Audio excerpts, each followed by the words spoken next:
Sometimes the cruelest truths are whispered in the quiet moments we mistake for happiness.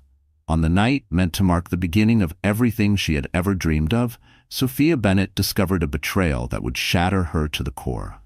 A pregnant bride, a picture-perfect celebration, and a devastating secret, all unfolding behind the gilded walls of her wedding. Sophia Bennett, a 31-year-old interior designer, believed she had finally stepped into her dream. A grand celebration, a charismatic billionaire groom, and the sweet promise of forever. Little did she know, everything she had hoped for was on the verge of collapsing in a single devastating moment. As she carried their unborn child, her heart full of joy and anticipation, one shocking discovery on the very night of her vows would change her life forever. Love, betrayal, and deep heartbreak would collide behind the closed doors of an opulent European estate. The question lingered, would she survive the heartbreak or be broken completely? Sophia had always envisioned a fairy tale wedding since childhood. Twirling in front of the mirror in her grandmother's Parisian apartment, a pillowcase over her head, pretending to be a bride. She dreamed of a day adorned with radiant smiles, elegant music, and dazzling lights. She imagined white gardenias and orchids covering every surface, candles flickering in delicate crystal holders, and her father walking her down a long marble aisle while those dearest to her watched her take the most important steps of her life. In many ways, that dream unfolded just as she imagined. The ceremony took place at the historic Villa Montclair, in the hills of southern France, a private estate surrounded by olive groves and centuries-old architecture that had been transformed into a luxury event venue. Her fiancé, Julien Moreau, had spared no expense. The 36-year-old heir to the Moreau International Holdings, renowned for luxury developments across Europe and the Middle East, had always promised Sophia a life where every dream could be made real with a single word. And that was exactly what he delivered on that golden afternoon.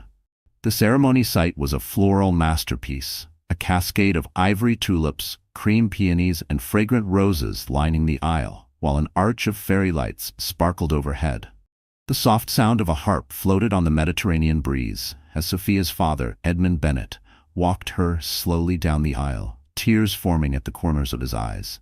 Around them, guests sniffled behind delicately embroidered handkerchiefs. Julien waited at the altar, tall and poised. He wore a tailored tuxedo that fit his lean, athletic build to perfection.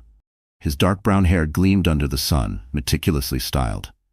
When his gaze met Sophia's, a soft smile lit up his face, and for a moment the entire world fell away, leaving only the two of them. In the front row, Sophia's mother, Claudine Bennett, dabbed at her teary eyes, beaming with pride at her daughter. On the groom's side, Julien's mother, Celeste Moreau, maintained an elegant composure, though one could see the unmistakable pride shining in her eyes. Beside her sat his father, Lucien Moreau, who offered a stoic but approving nod as his son prepared to exchange vows. Celeste's gloved hands clutched a delicate lace handkerchief, an heirloom passed down through generations of Moreau women, though her fingers trembled slightly, betraying an emotion far deeper than her poised expression allowed. Sophia's ivory gown had been custom designed by a close friend of the family, a renowned couturier who had dressed some of Europe's most celebrated actresses. Delicate lace traced intricate patterns across her bodice, and the train cascaded behind her like a rippling sea of white silk. Very few knew she was already several weeks pregnant. Her small bump was cleverly hidden by the thoughtful cut of her gown. Although they had initially planned to wait, the pregnancy hadn't been an unwelcome surprise. Sophia saw it as the perfect start to their new life, and Julien had sworn he was overjoyed about the child. Still, in fleeting moments, she had caught a strange distance in his eyes when they spoke of the baby, as if his joy flickered, guarded behind a mask. She had pushed the thought away, blaming nerves. As she approached the efficient Father Alphonse Dubois, a longtime family friend, he smiled warmly. A profound hush fell over the gathering. Even the birds in the surrounding cypress trees seemed to pause in reverence. When Sophia reached Julien, he took her hands in his. She felt the comforting warmth of his fingers, and for a brief second her mind wandered back to the day she first realized she loved him. It had been years ago, in her modest Rome apartment, when he'd shown up unannounced, arms full of groceries, determined to cook her a birthday dinner. He'd burned nearly everything, and they had laughed until their sides ached. In that moment, she knew she was in love. But now, standing in front of him in her wedding gown, that memory felt distant, almost fragile. Was it still real, or had it become something she clung to out of hope? "Dearly beloved," Father Alphonse's voice echoed, beginning the formalities, calling everyone to witness the union of Sophia Bennett and Julian Moreau. Sophia glanced around, soaking in the golden sunlight, the shimmer of the chandeliers, and the hushed excitement that rippled through the air. It felt like a dream. But in that quiet, she failed to notice the sidelong glances from a woman in a pale blue gown seated near the back, or the subtle tension tugging at the corners of Julian's otherwise confident smile. Had she seen those signs sooner, the tightness in his jaw, the flicker of unease in his eyes when he looked toward the crowd, perhaps she could have braced her heart for what was to come. The vows were exchanged in deeply personal speeches that left guests wiping tears or smiling uncontrollably. Julian's voice, calm and sincere, rang out as he pledged his loyalty and unwavering love to Sophia. "I vow to protect you, to honor you, and to build a family with you, a family that will stand as a testament to the love we share," he said, gently squeezing her hands. Sophia's heart swelled. When it was her turn, Sophia's voice trembled as she began her vows. She promised to love Julian through every storm and every sunshine that life would bring their way, to walk hand in hand beside him, and to nurture the tiny seed of love that was already blossoming inside her. She felt a faint movement, perhaps her imagination, or a flutter from the little life she carried. It felt like an affirmation, as though the child within her was pledging loyalty too. Tears welled up in her eyes, but she blinked them back, determined to remember this moment not just with her heart, but with perfect clarity. A wave of thunderous applause followed. They exchanged rings, sealing their union with a tender kiss. Cameras flashed from every direction, capturing a moment that would soon grace tabloid covers. The heir to the Moreau fortune had married the beautiful yet humble Sophia Bennett. A Cinderella story for the modern age, as the gossip columns would soon proclaim. But beneath the dazzle of fairy lights and designer gowns, something flickered, an invisible ripple in Sophia's joy that she couldn't quite explain. After the ceremony, guests were ushered into a grand ballroom draped in luxury. Towering floral arrangements crowned each table, while a string quartet in the corner set a romantic tone. Waiters glided across the polished marble floor, offering gourmet dishes that Julian and Sophia had carefully selected weeks earlier.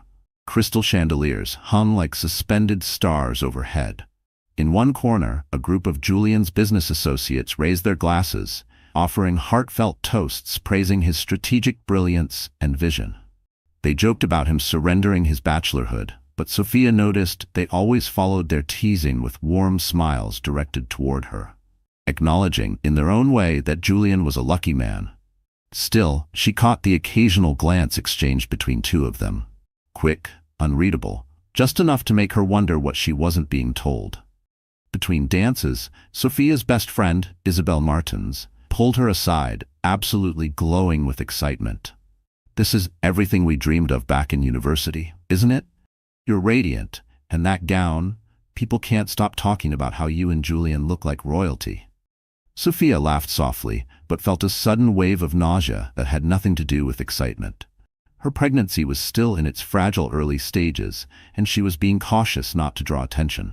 Politely, she excused herself to find a quiet corner. As she stepped away from the swirling crowd, that's when she saw the woman in blue again. The same one from the ceremony, standing near a tall glass window overlooking the garden.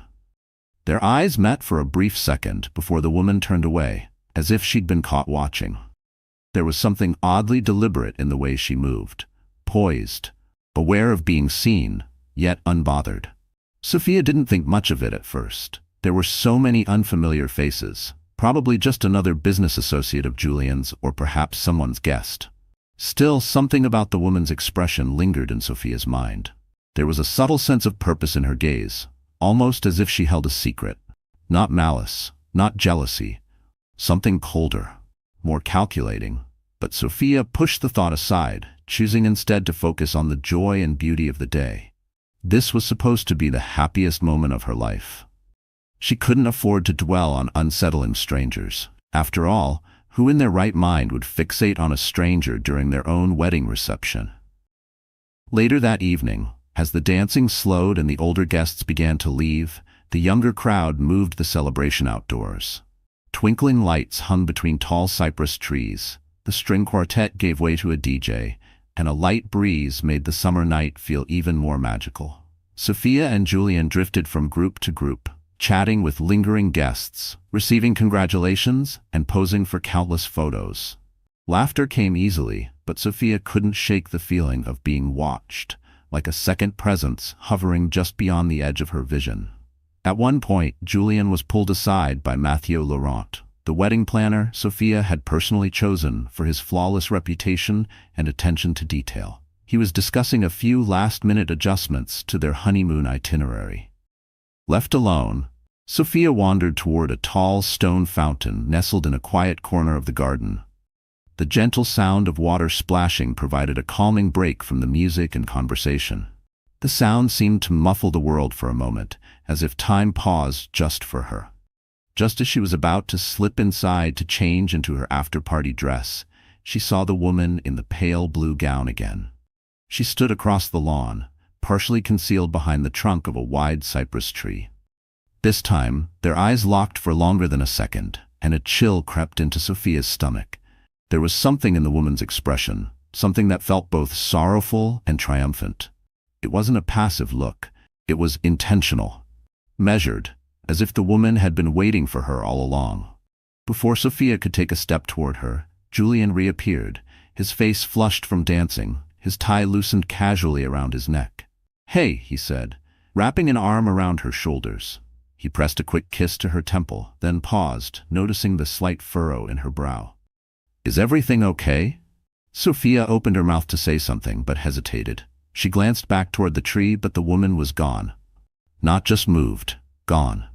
As if she had never been there at all. "I'm fine," she said softly. "It's just been a long day.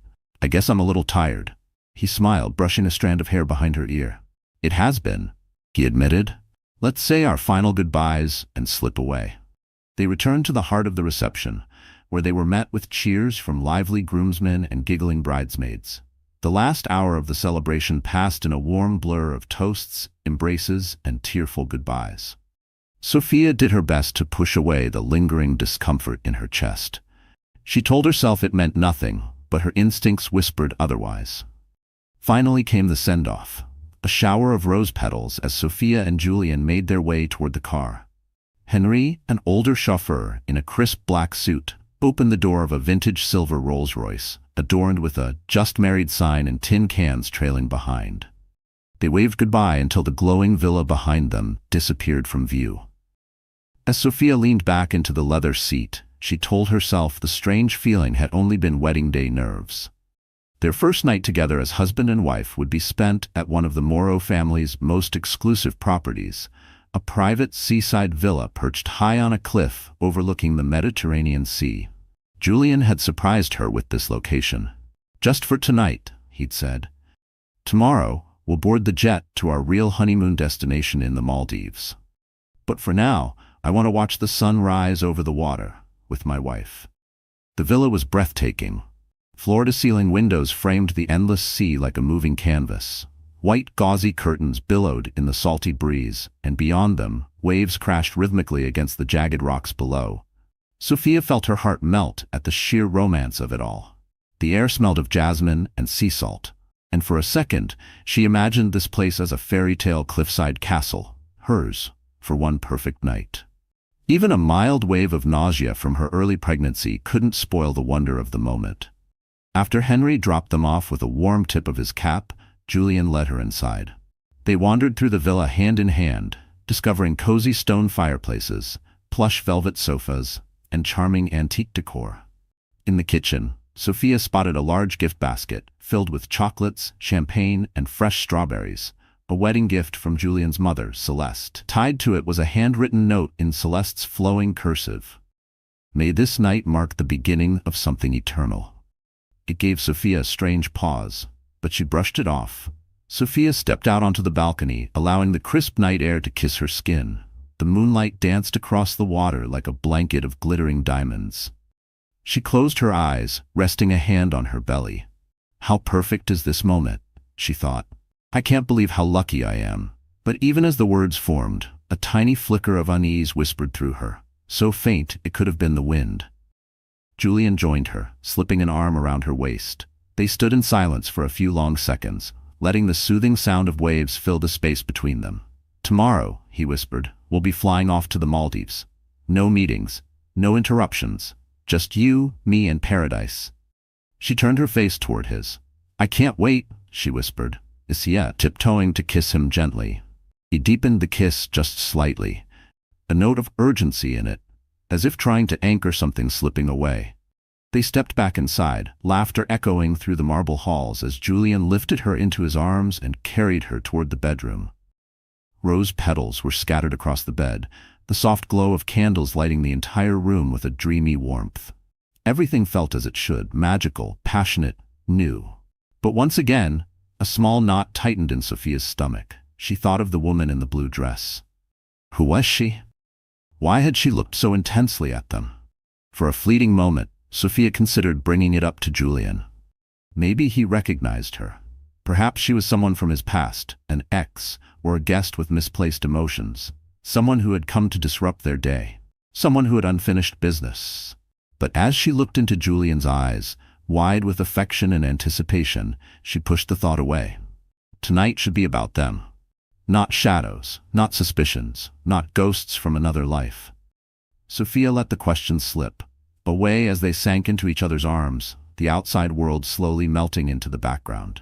Late into the night, as Sophia drifted into a peaceful sleep curled against Julian's chest, she felt safe.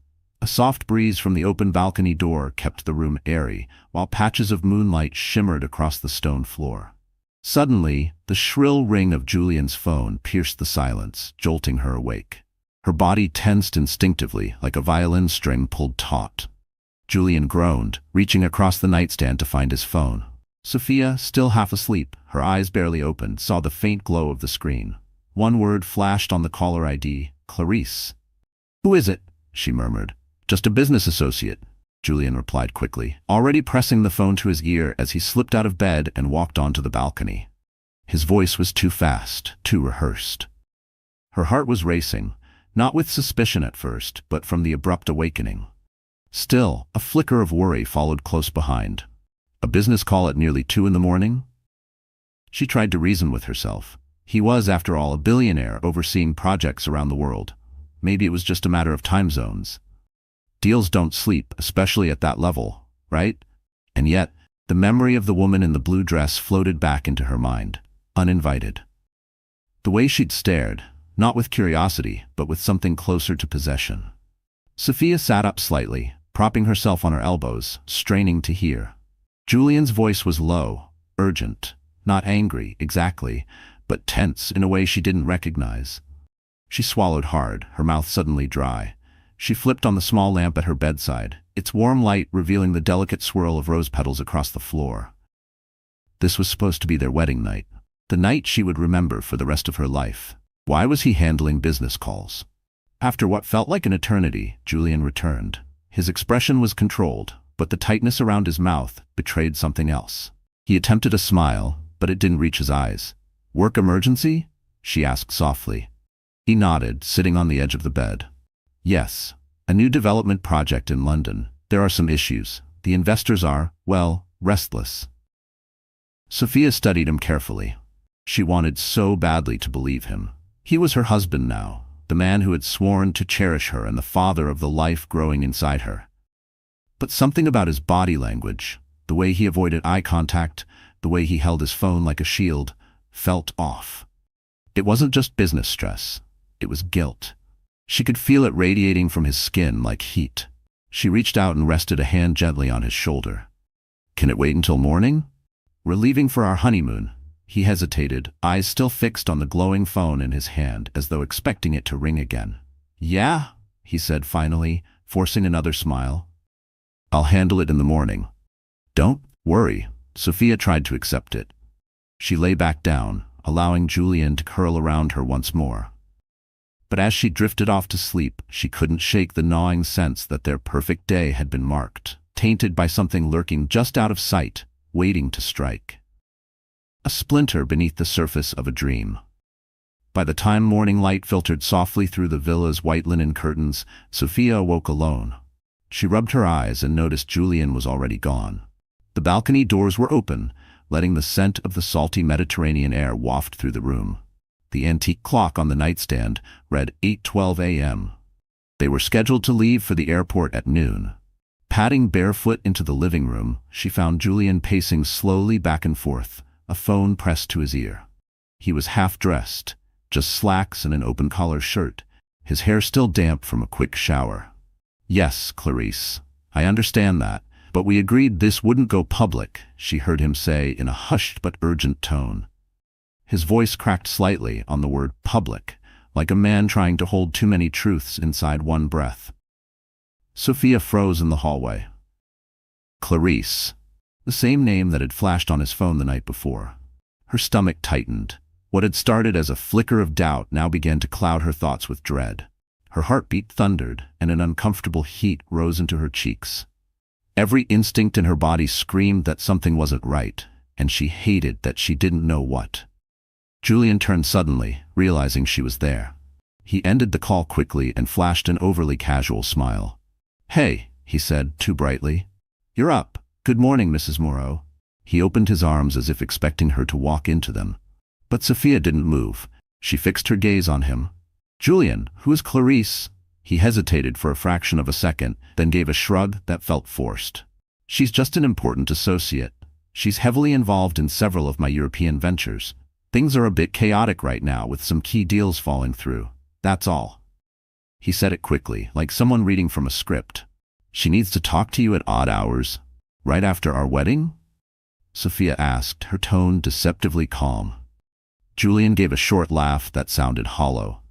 "Time zones, business pressures, you know how it is. I'm sorry if it woke you. I didn't want to disturb you." His eyes flicked toward the phone still clutched in his hand.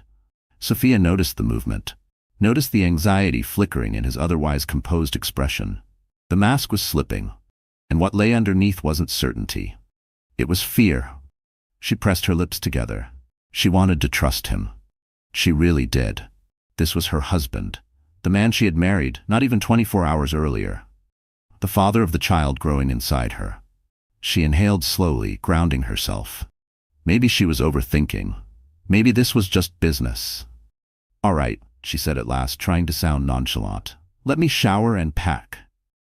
Still, a wave of disappointment settled over her.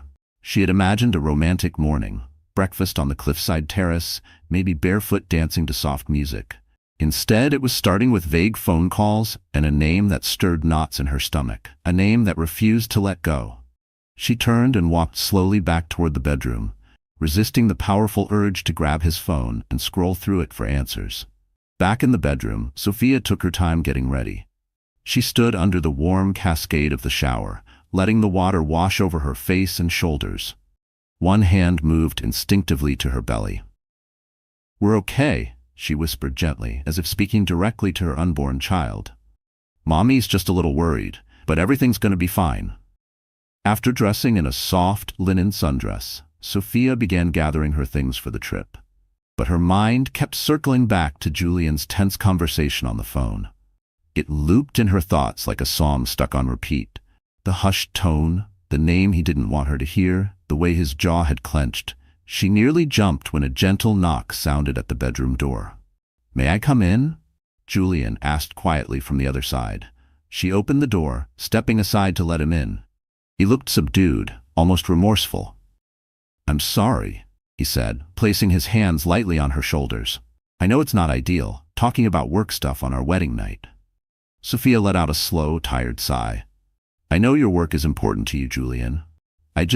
It's not the kind of start I imagined for our marriage." Her voice trembled slightly, a crack beneath the calm. His expression softened. "Once we're in the Maldives, I swear, no more calls, no more late-night interruptions, just us and the baby. I promise." He leaned in and pressed a kiss to her cheek. "You're my priority."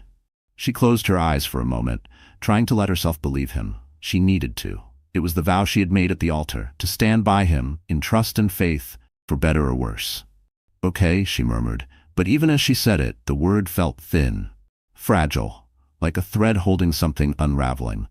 They finished packing and headed for the airport in a sleek black limousine. Julian sat beside her, but his attention seemed elsewhere, constantly flicking toward his phone, even though it remained silent.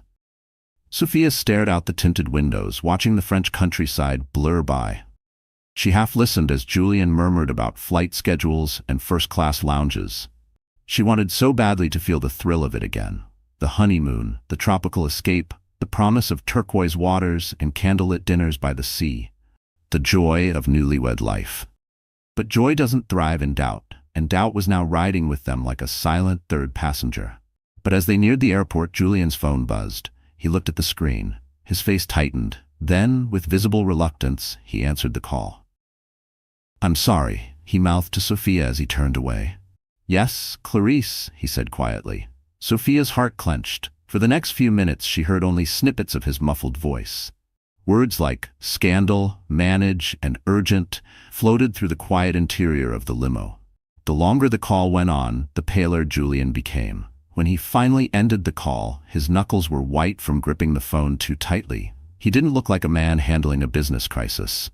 He looked like a man being cornered by consequences. He turned to Sophia, eyes clouded with tension. "I have to make a stop. The flight to the Maldives will have to wait." "What, Julian? What's going on?" He exhaled shakily, trying to compose himself. "Clarice discovered something, an imminent crisis with some of our biggest investors. They're threatening to pull out.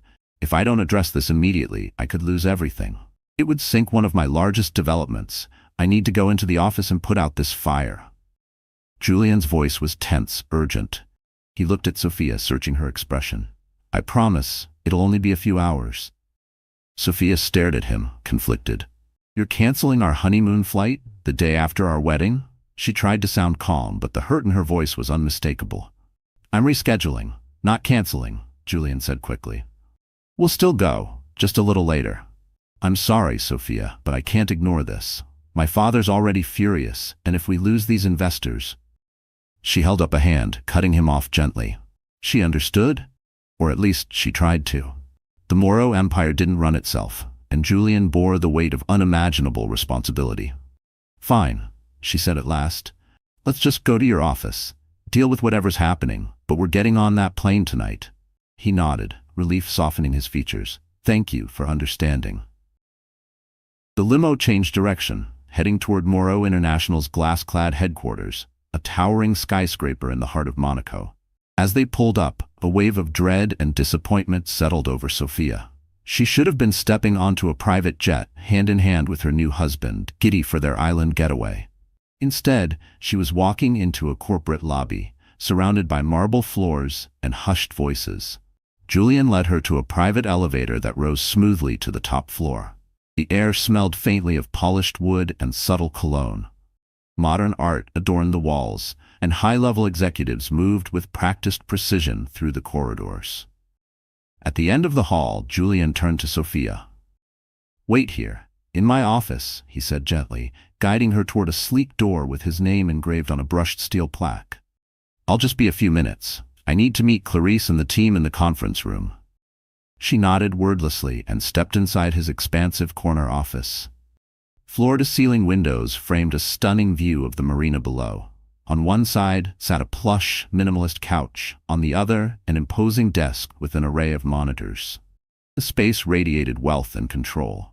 Sophia lowered herself onto the couch, crossing her arms tightly across her chest. A part of her wanted to follow Julian down the hallway, to meet this mysterious Clarice and judge for herself. But she fought the urge. She wouldn't seem insecure. She had to trust him. That's what wives do. Minutes passed. 5, then 10, 15. She fidgeted, glancing at the cityscape beyond the windows. The longer she sat alone, the heavier her thoughts became. She even considered calling her mother, Claudine, just to say hello. But how could she explain she wasn't on the jet, wasn't in the Maldives?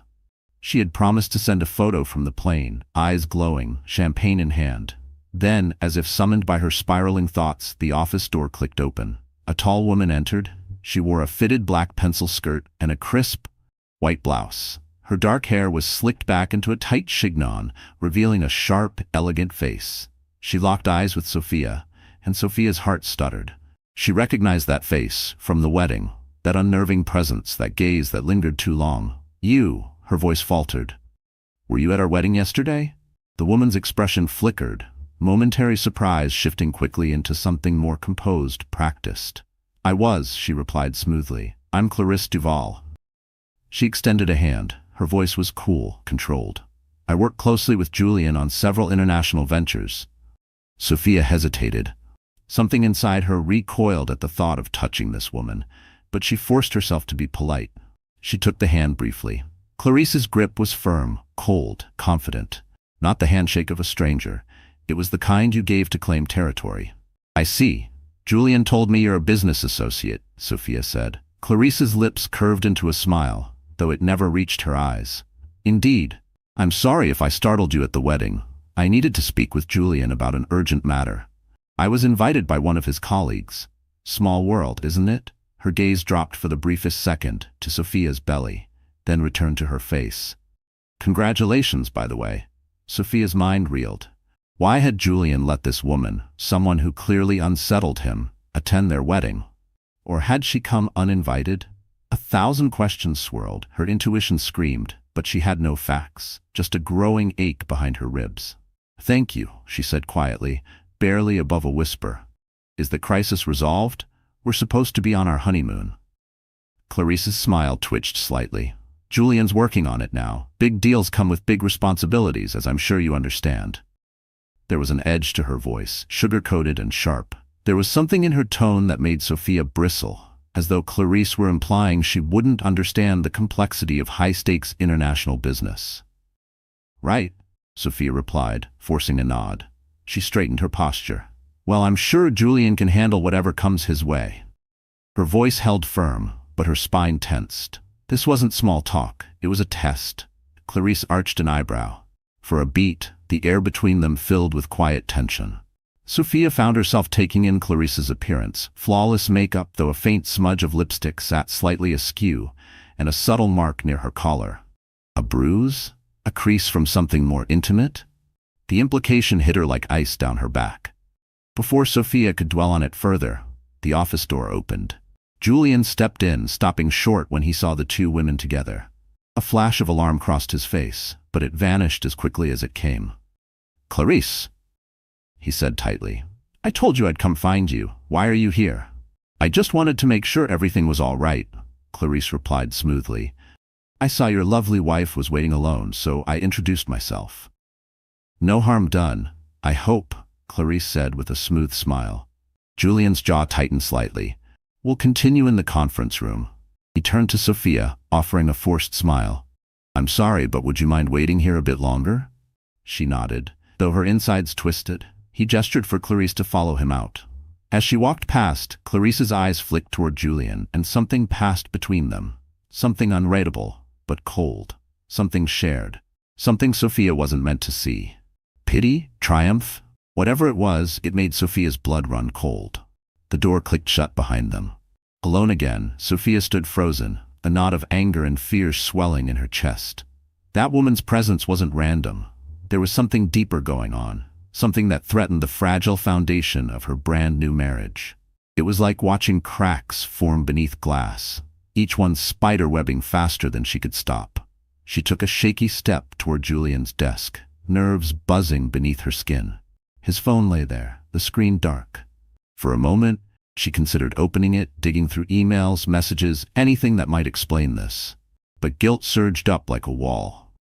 She couldn't, not yet. If she crossed that line, she wouldn't be able to return to trust. Not even the illusion of it. Instead, she paced the room, chewing on her lip as the minutes dragged by. 5, 10, 30. Nearly an hour passed before the door finally opened, and Julian returned, his shoulders heavy with stress. He didn't look her in the eyes. The air that followed him into the room felt colder. "We need to push the flight until tomorrow," he said quietly. Sophia's heart dropped. "Julian, you promised we'd leave tonight." "I know," he replied, running a hand through his hair. But this is bigger than I expected. I need more time to lock in the investors. It's not just about my father's company anymore. Thousands of jobs are tied to this. If it collapses, it'll be a disaster for everyone. Just one more day, Sophia, please. She stared at him, tears stinging behind her eyes. Her voice trembled despite her best efforts to sound steady. Are you sure it's just about the investors? He paused, his gaze finally met hers, and for a second, something unreadable flickered there. Something heavy. Something that wanted to confess but didn't. If it is, he said softly, I promise, just trust me. Against her better judgment, she nodded slowly. All right, Julian, one more day. The words left her mouth, but her heart recoiled. He stepped forward, pressing a kiss to her forehead. You won't regret this. I'll fix it. Then we'll go on our dream honeymoon. Julian arranged for them to stay the night at his Monaco penthouse, a place Sophia had visited a few times before.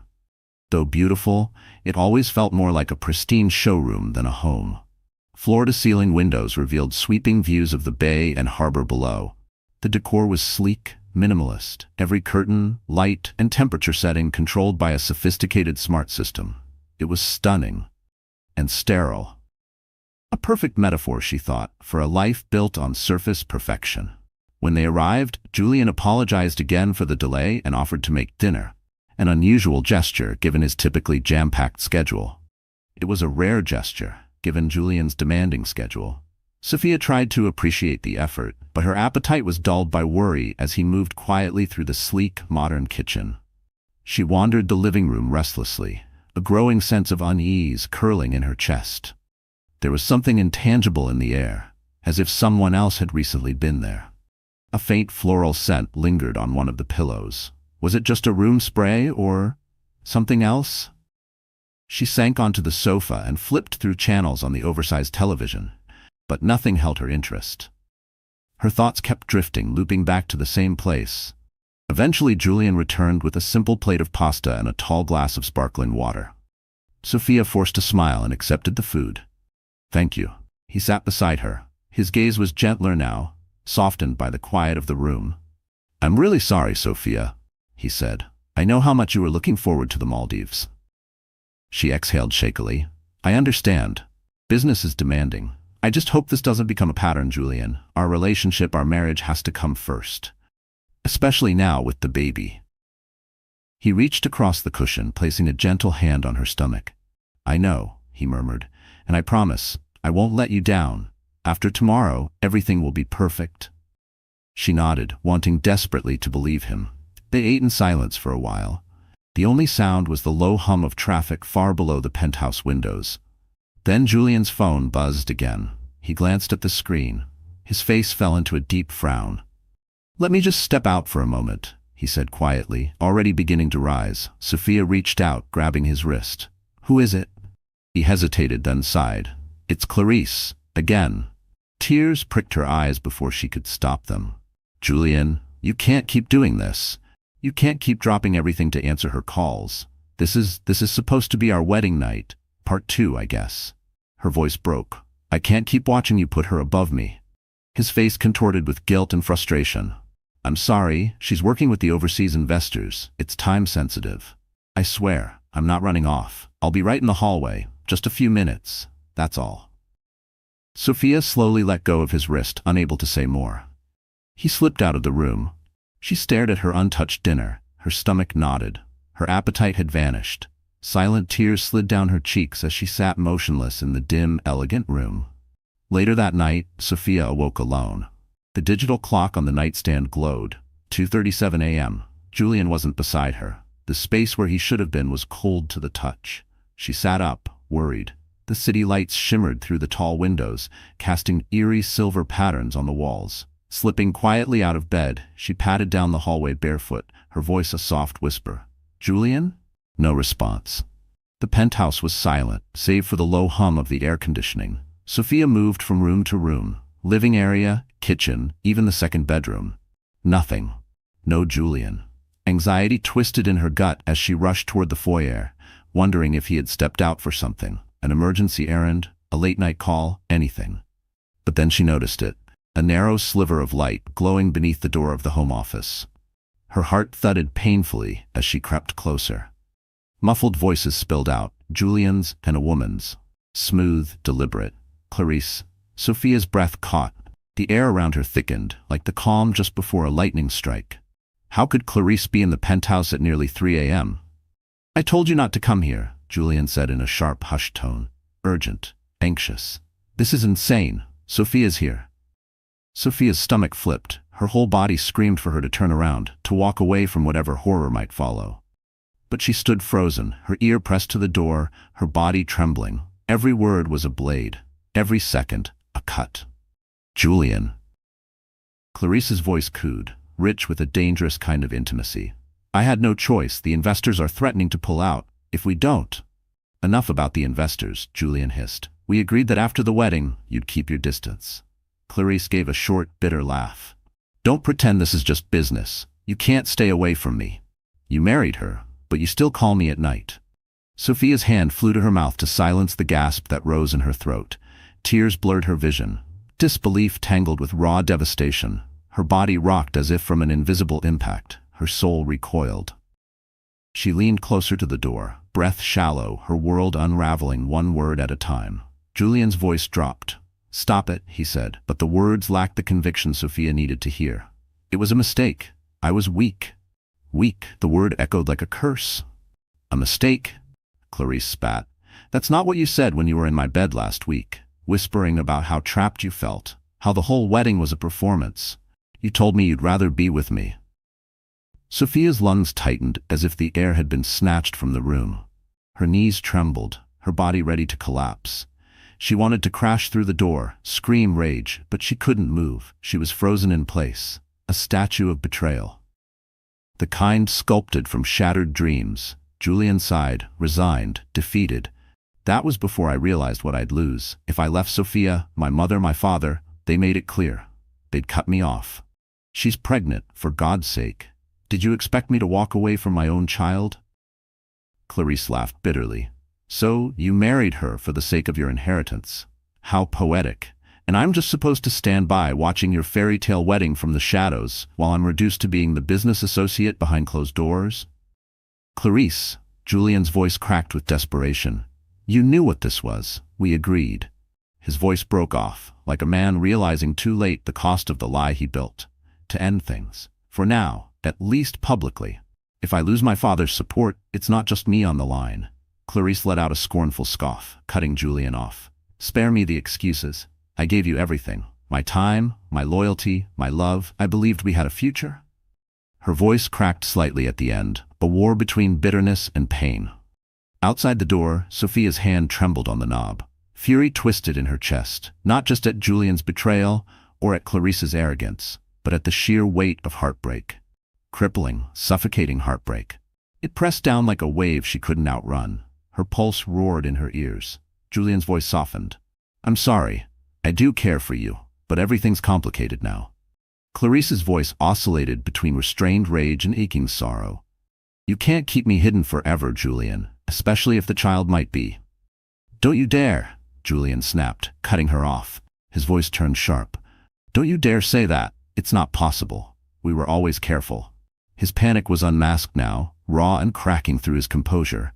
Sophia went ice cold. Child. Clarice might be pregnant too. She couldn't listen to another word. Summoning the last shred of strength and powered by a surge of raw adrenaline, Sophia threw the office door open. The sound echoed. It split the room like thunder. Both Julian and Clarice turned, stunned, shock written across their faces. Sophia stood there, breath ragged, tears streaming down her cheeks. Her entire body trembled. She looked like a ghost haunting her own life. "You lied to me," she choked out, voice shaking with rage and betrayal. "You slept with her while I was carrying your child." Julian stepped toward her, horrified. "Sophia, it's not what you think." She recoiled from his outstretched hand. Her glare shifted to Clarice, who now leaned lazily against Julian's desk, arms crossed, exuding smug control. Her eyes, however, flickered with something deeper, satisfaction, and beneath that, triumph. "Is that why you were at our wedding?" Sophia snapped, her voice cracking. "To watch your lover marry someone else?" Clarice gave a small shrug, unapologetic. "I had to make sure Julian knew. I wasn't going to disappear quietly. Not after everything he'd promised me. Sophia's tears flowed harder now, but her anger surged like wildfire. Grief and fury braided into something electric. She turned back to Julian. "You used me," she whispered. "Was any of it real? The vows, the love, the baby you said you wanted?" Julian's face twisted in anguish. "Sophia, it started before you got pregnant. I never meant for it to go on. I ended it, I swear. But now she's blackmailing me. The investors, she's got leverage. I didn't know what else to do." His voice was frantic, pleading, like a man slipping underwater, reaching for air. Clarice let out a cold, hollow laugh. "Don't put this all on me, Julian. You weren't exactly reluctant. You wanted me. Every moment of it." Her words sliced through the air like knives. Sophia turned her glare on Julian again. Her voice cracked, brittle and broken. "You told me you loved me. You made me believe we had a future, that you wanted a family with me. And all along you were building one with someone else behind my back. I gave up everything to be with you." Sophia whispered through trembling sobs. "My independence, my sense of security, I trusted you to protect me and our baby." Julian's face crumpled. "I do love you, Sophia. I never meant to hurt you. Please, just let me explain. We can fix this." Her shoulders shook violently as the heartbreak poured out of her. "Fix this," she cried. "How can we fix this, Julian? How can I ever look at you the same way?" Clarice cast a cold, mocking glance between them. "Perhaps you two need some privacy," she sneered, turning toward the door. But as she passed Sophia, she stopped. "I'm not going anywhere, Mrs. Moreau. Your husband and I still have unfinished business." Sophia's hands curled into fists at her sides. For a moment, she almost struck her, but she clenched her jaw and turned away instead, letting the tears soak her cheeks in silence. Clarice walked out, heels clicking across the marble floor with a sound that felt like triumph. Julian started toward Sophia, but she stepped back quickly, her eyes blazing. "Don't," she whispered. "Don't come near me." His hands trembled. "Sophia, please, I'm sorry. It was a mistake. You have to believe me. She's been manipulating me." Sophia let out a bitter laugh, even as the tears continued to fall. "Oh, so now you're the victim? Unbelievable." She placed a trembling hand on her stomach, the full weight of her pregnancy crashing down on her like a wave of cold realization. "I thought this was a real marriage. But you just needed me, for your inheritance. Was it ever love, Julian, or was I just convenient?" Julian looked down, unable to meet her gaze. "I did love you," he murmured, "but I was scared. If I didn't marry someone my father approved of, he threatened to disown me. When you got pregnant, it became the perfect solution. I could keep the company and have a family. But then Clarice—" "Stop," Sophia cut him off, her voice cracking. "I don't want to hear another word." She sucked in a shaky breath, trying to steady herself, her heart breaking open all over again. "You say you love me, but your actions prove otherwise." He reached out to touch her, but she slapped his hand away. "This is over," she hissed. "I'm leaving. I won't be part of your twisted deception. I won't raise our child in this toxic mess." His eyes widened in panic. "You can't just go. We're married. We can fix it. I'll end things with Clarice. I'll do whatever it takes." Sophia shook her head slowly, her tears splattering onto the polished floor. "There's nothing left to fix, Julian. You made your choice long before we ever said I do." And with that, she turned and walked out the door, leaving Julian standing alone in the ruins of his carefully crafted lies. Sophia fled the penthouse with no plan, only a desperate need to escape. She ignored Julian's voice echoing down the hallway, his footsteps following, his calls chasing after her. She jabbed at the elevator button again and again until the doors finally slid open. Once inside, she collapsed against the wall, tears spilling freely down her cheeks. Her mind spun with every devastating revelation. The affair, the possibility of another child, the layers of betrayal. The man she had married wasn't just unfaithful. He was a stranger wearing a mask she had once loved. She pressed a trembling hand to her belly, her heart aching as she whispered inside, "He'll never be the father I dreamed for you." When the elevator reached the lobby, she hastily wiped away her tears, trying to compose herself. She marched through the marble foyer, ignoring the curious glances from the night staff.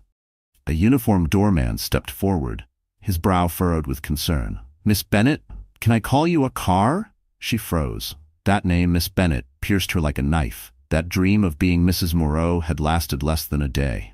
Yes, please, she said quietly, refusing to remain a moment longer in Julian's world. A black town car arrived swiftly. Sophia climbed into the back seat without hesitation. She gave the driver the name of a luxury hotel nearby. Anywhere she could vanish into the quiet of the night and figure out her next move. She needed time. To think, to cry, to plan. As the car glided through the sleeping city, she gazed out at the shimmering skyline of Monaco, the harbor lights sparkling like stars fallen to earth. The city, once full of promise and luxury, now felt cold and alien. It was no longer home. She would leave, as soon as she could arrange the logistics. At the hotel, she checked in under her maiden name, Bennett, not wanting to be recognized or associated with the Moreau name. Thankfully, the receptionist didn't ask questions. Once in her suite, Sophia collapsed on the bed and sobbed until her body felt drained and hollow. She cupped her belly with shaking hands. "I'm so sorry," she whispered to the child within. "I wanted to give you a happy family, a real one." The tears came again, raw and relentless. Hours later, morning light filtered faintly through the curtains. She woke with swollen eyes and a pounding heart. Her phone showed dozens of missed calls and unread messages from Julian. She deleted them all without looking, then turned off the phone completely. In the bathroom mirror, a pale, shaken woman stared back at her. But beneath the fatigue and heartbreak, she saw something else. A spark. A flicker of who she used to be. The woman she once was. Strong, independent. She needed that strength now more than ever. A slow, steady breath rose in her chest. She would not let Julian's betrayal define her. She would not remain a victim. She would walk away, just as she had said, and she would start a new life for herself and her baby. Over the next few days, Sophia quietly slipped out of Monaco, boarding a last-minute flight to her hometown of Seattle, where her parents still lived in the cozy little house she'd grown up in. She hadn't told them much, just that she needed to come home for a visit. She couldn't bear to say more, not until she was face to face with them. She left behind the designer heels and tailored dresses Julian had bought for her, choosing instead a worn hoodie and jeans. She wore a baseball cap to stay under the radar, though she doubted the press had caught wind of what had happened yet. But she knew it was only a matter of time before headlines turned her grief into gossip. Eventually, the scandal would break, but for now, she was anonymous enough to move quietly through the world. The flight to Seattle felt endless. Every second was a slow burn of memories, Julian's confession echoing in her mind, his lies poisoning every moment they had shared. She wanted to hate him, but her heart ached with longing for the man she had thought he was. The illusion hurt more than the betrayal. And then there was Clarice, the woman who had waltzed into their wedding, uninvited, unapologetic, and possibly carrying his child. The betrayal was too vast, too heavy to carry. It hollowed her from the inside out. When she landed, her father, Robert Bennett, was waiting at the terminal with open arms and a warm smile. He pulled her into a tight hug. "There's my girl," he said, then paused, confused. "Where's Julian? And where's your luggage?" Sophia swallowed hard. Her throat was tight with emotion. "Dad, can we talk at home?" Concern flickered in his eyes. "Of course, sweetheart."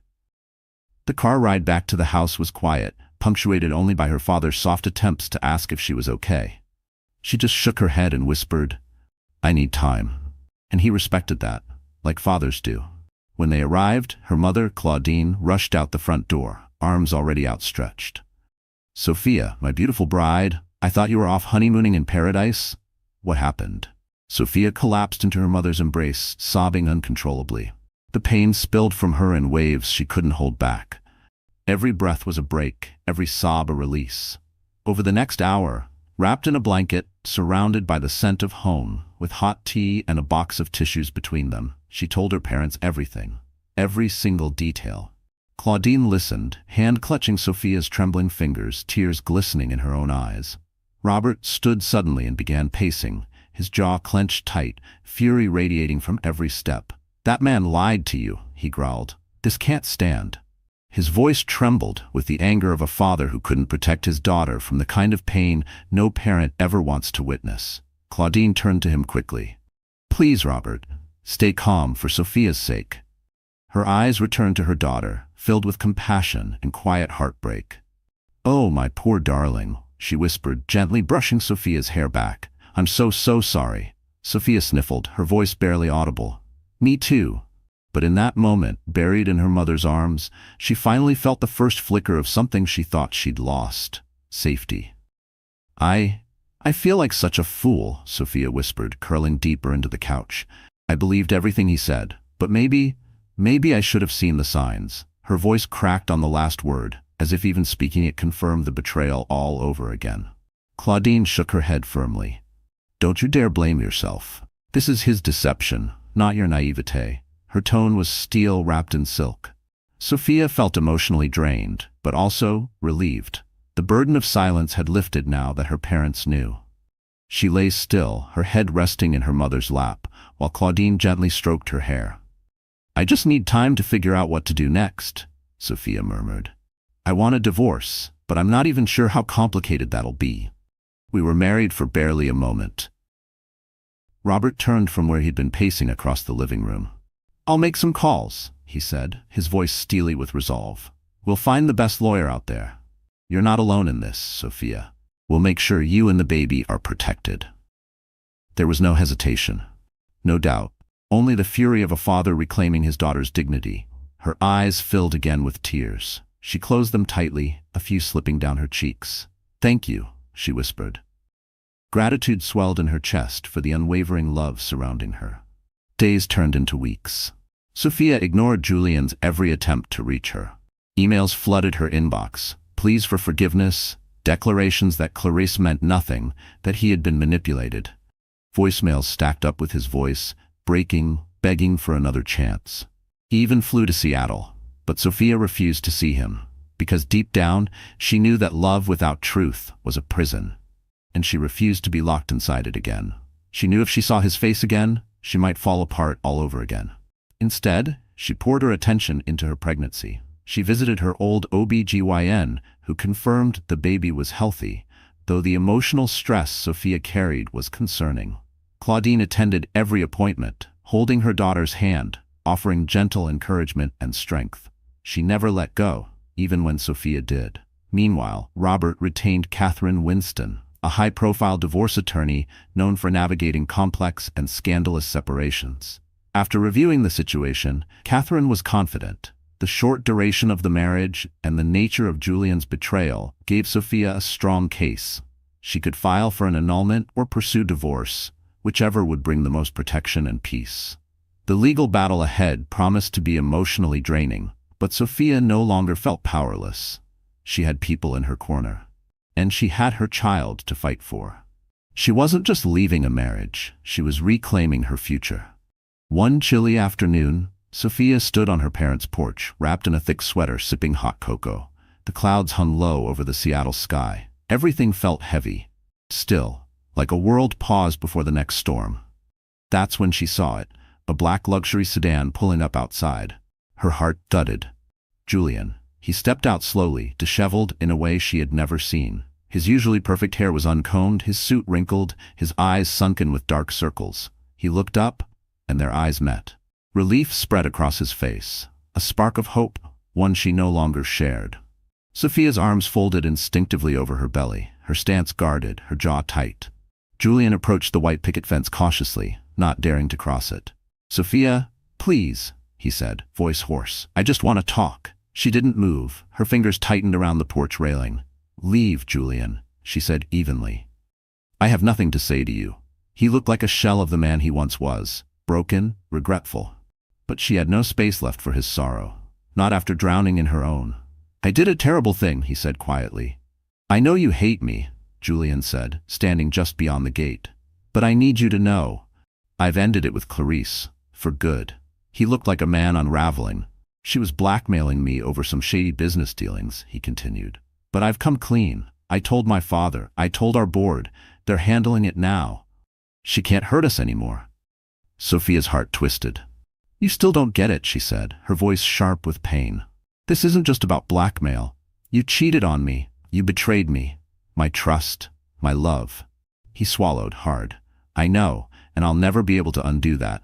But please, let me prove I'm committed to you, to our baby. I'll do whatever it takes. I'll sign anything. Give you anything. Just give me another chance." Her voice trembled, tight with fury.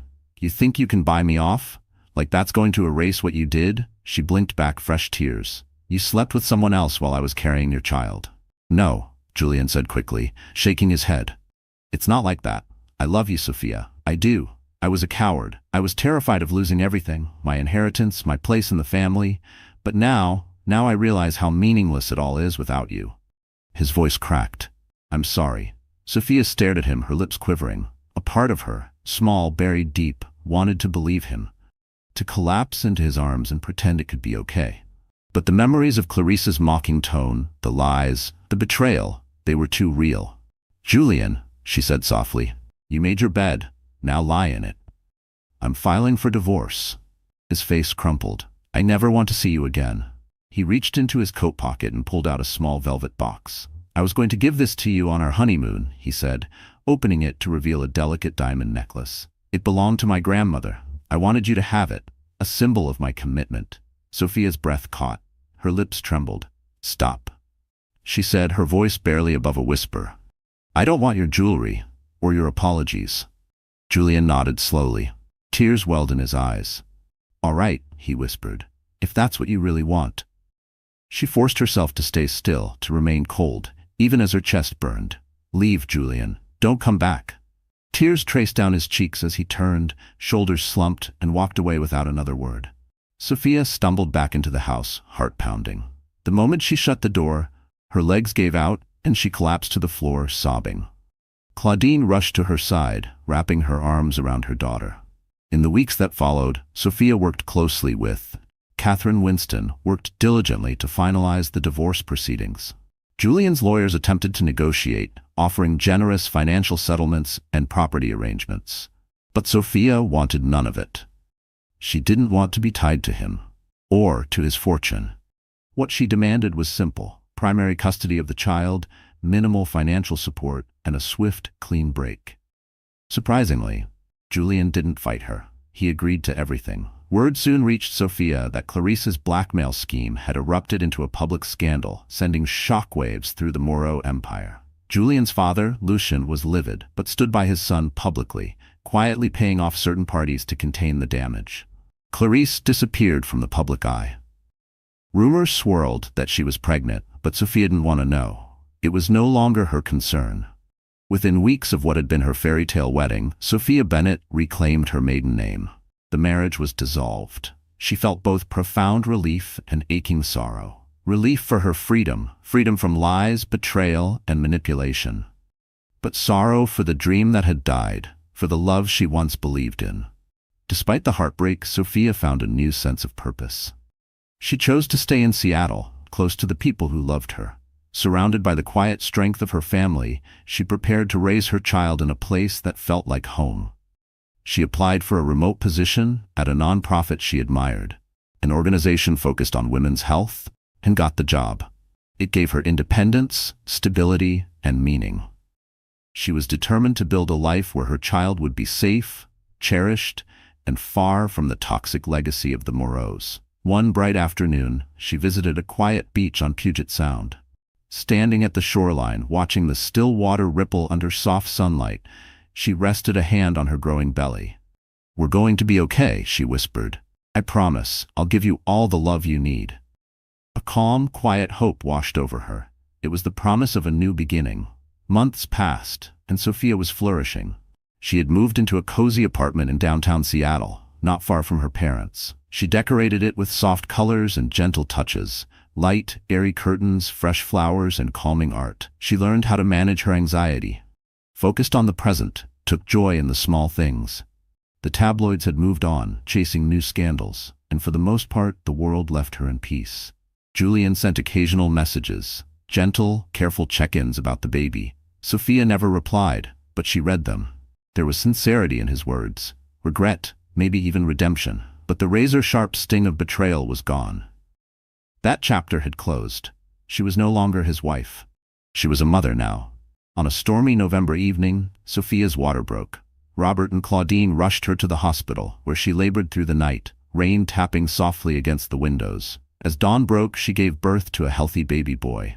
He had her eyes, dark, curious, and a soft tuft of hair. Cradling him against her chest, holding him in her arms, tears of love and relief streamed down Sophia's cheeks. She named him Oliver Bennett, honoring her family's name and legacy. In that moment, she felt an overwhelming surge of devotion. This tiny, perfect life in her arms wasn't just her son. He was her new beginning, her reason, her future. She vowed then and there to protect him from the harshness of the world, to raise him with truth, with tenderness, and with courage, to give him everything she had once dreamed of. And never let him grow up in a house where love was a mask for betrayal. She didn't tell Julian about Oliver's birth, not right away. Only a week later, once her heart had steadied, did she send a simple message. Your son arrived safely. His name is Oliver. He's healthy and beautiful. Attached was a single photo, Oliver nestled in her arms, asleep against her chest. Then she turned off her phone and returned her full attention to the only thing that mattered now, the baby cradled against her heart. The only person whose love was pure, unquestioning, and eternal. No matter what storms might lie ahead, Sophia knew she had the strength to endure them. She had walked away from betrayal, on the very night that was supposed to be the most magical of her life, and emerged stronger, more resilient, more certain of who she was and what she deserved. And this time, she wasn't walking alone. Yes, her wedding night had been a nightmare. But from it came something deeper, something lasting, the unbreakable bond between a mother and her child, a love that no lie could touch and no loss could undo.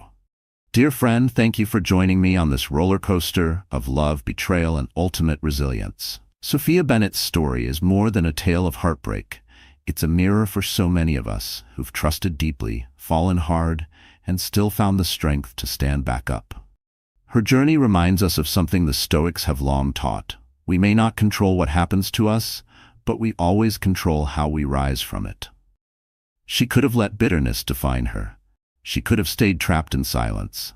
But instead, Sophia walked away from the ashes of betrayal and chose something far more powerful: self-respect, inner strength, and the pure love of a mother for her child. She refused to settle for lies, for manipulation, or for a life written by someone else's choices.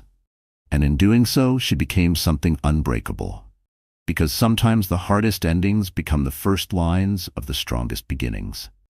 And maybe that's what you need to hear today. That even if your world feels shattered, you still have the power to rebuild. To begin again, not as the same person, but as someone wiser, braver, and more rooted in who you really are. If Sophia's journey moved you, I hope you'll carry her strength with you, wherever you are in your own story. And if you know someone who needs hope right now, share this video with them. Don't forget to like it if it touched your heart. And if you'd like to hear more powerful, emotional stories just like this one, hit that subscribe button. We'd love to have you with us. From my heart to yours, thank you for watching. And until next time, take good care of yourself. You are stronger than you know.